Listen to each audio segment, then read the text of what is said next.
Señores, el dólar ha atenuado en cierta medida. Ayer, vamos a ver, el dólar se cotizaba, según el Banco Central, 63,15, pero Western Union lo tenía en 63,11 y el Reserva 63,50, pero el Popular lo tenía en 64 pesos por dólar. Anduvo en 64,60. Si al menos está en 64, significa que ha habido alguna atenuación.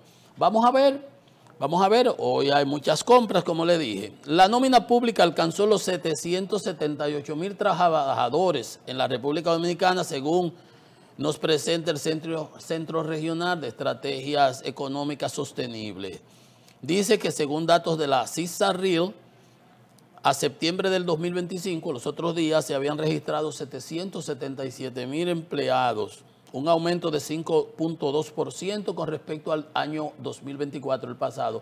Fíjense que el número de empleados en la nómina pública aumentó 5,2%, sin embargo la economía solo creció, o vamos a ver si llega quizás a 2,5%. O sea que el año pasado, del año pasado a ahora, septiembre, se incrementaron 38,000 nuevos empleos. Y en lo que va de año, o sea, si calcula septiembre a septiembre, sería lo que se hace el corte, pero en lo que va de este 2025, se añadieron a la nómina pública 22,700 empleados.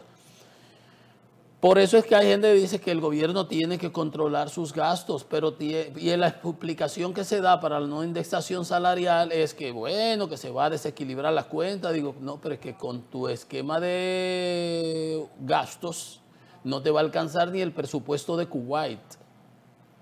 Ni el presupuesto de Kuwait. Pero el indexar o no es algo legal y es de justicia. Y es un impuesto inflacionario que afecta regresivo, porque además afecta más a los de menores ingresos, aunque nos afecte a todos, el millón prácticamente casi de personas que estamos siendo afectadas. En una década se han aumentado en casi 1/4 de 255,000 personas.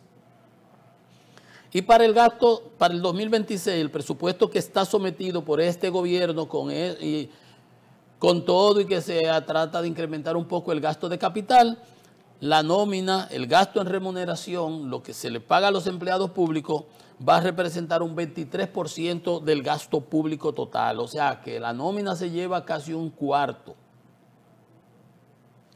Por eso no alcanza para otras cuestiones. Entonces resulta que, por ejemplo, no es solamente ese monto del gasto total, sino que con esos recursos el gobierno penaliza otros sectores de la economía. Por ejemplo, la inversión. Y destina esos recursos que pudieran ser usados para cosas más productivas. Ese es un punto a tomar en cuenta. Promipyme, mire una cosa más productiva aquí, por ejemplo.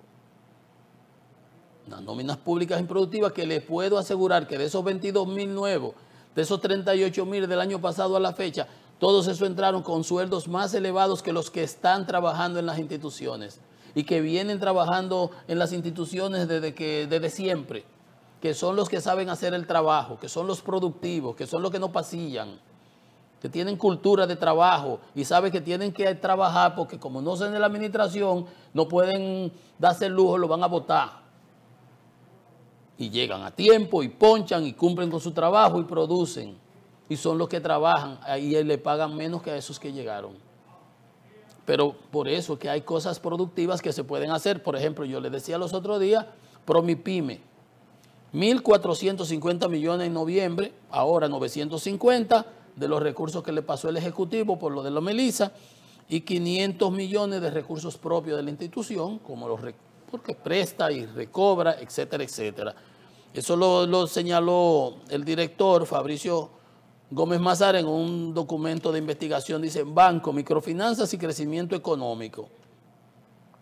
La institución ha desembolsado 13,550 millones en su gestión y 52%, que esto también es importantísimo. 52% ha ido a mujeres emprendedoras, proyectos de negocios. Decía, empiezan con 500,000 pesos, con 100,000, ya están cogiendo préstamos de 5 y 6 millones y pagan con una baja morosidad. La cartera de crédito alcanzaba 10.747 millones, 2.000 millones más, un crecimiento de 24,8%, extraordinario. Pero lo bueno de esto es que estos proyectos, esto es reproductivo, esto es productividad, esto dinamiza la economía, esto no es improductivo. Como posiblemente de eso que estamos hablando ahorita. Y la proyección es que se llegue a 11.300 millones. Y si debieran darle más recursos a Promipyme para que siga llegando a esos sectores que no tienen cómo acceder a la banca formal, que te van a pedir hasta la fe de bautismo, eso sería importante. Eso es lo que hablamos nosotros cuando decimos enseñarle a pescar y darle una vara. No llevarle el pecadito con la tarjeta solidaridad, con la tarjeta qué sé yo qué, con el pa' ti, pa' mí, quítate tú, chúpate dos. No. Así es que se hace patria. ¿Por qué? Mire lo que dice la CEPAL.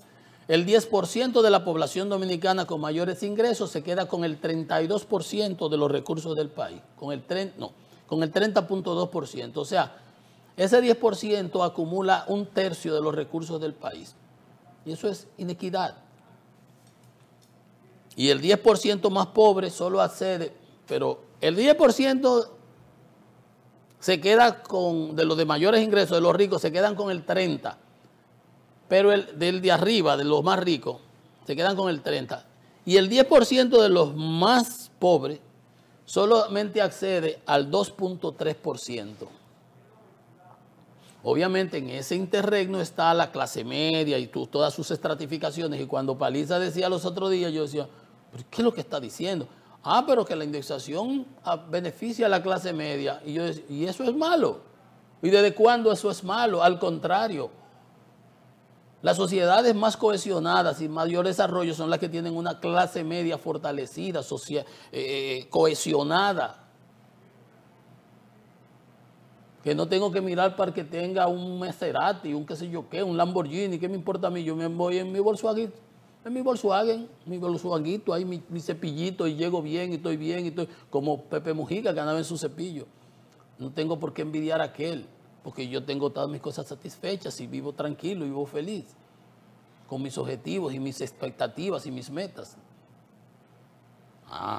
Entonces, para que ustedes vean, en contraste, el 10% más pobre solo accede al 2.3% del ingreso total de la producción de riqueza del país. 2.3%.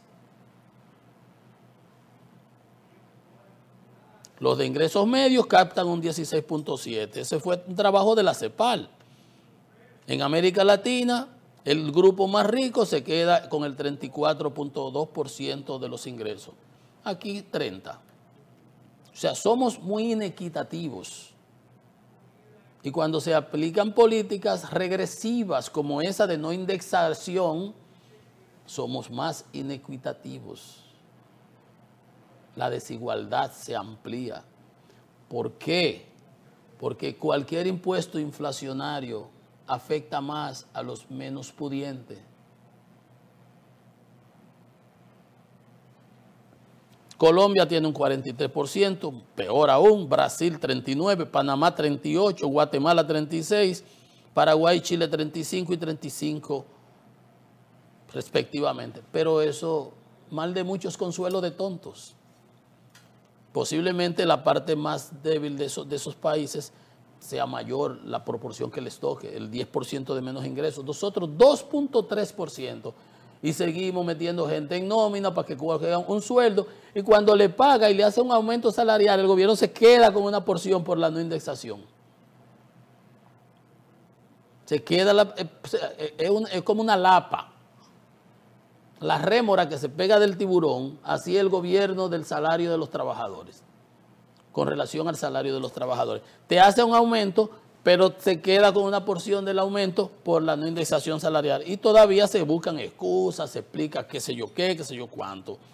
Dice el estudio de la CEPAL, en el 2024 no hubo cambios significativos en la distribución del ingreso, porque lo que estamos, como decía la economista Rosa Cañete los otros días, del grupo de justicia tributaria, creo que se llamaba la cosa, lo que el gobierno se ha dedicado es a cuadrar cifras, numeritos, que la inflación tanto, que la que sé yo qué tal cosa, que ahora tenemos menos muertos por 100,000, que sé yo qué menos...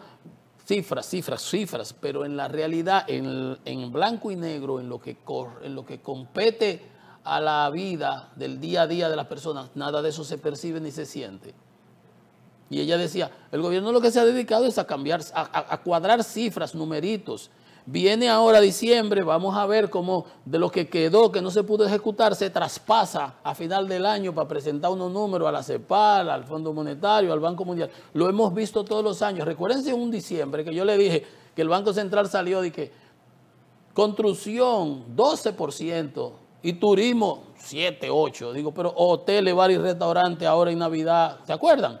Que yo le hacía el cálculo, digo, es que el que habla mucho yerra. Para hablar mentira y comer pescado hay que tener cuidado. Yo le decía, no es verdad, con los tapones de diciembre, con los pocos días que se trabaja, con todo eso, no es verdad que la construcción iba a dispararse cuando nunca se disparó. Cuadrando números. Yo no sé si se recuerdan. Bueno, no hubo cambio significativo en la distribución del ingreso. El índice de Gini se ubicó en 0.39. Ese índice de desigualdad, mientras más alto sea, más desigual es. Entre 0 y 1.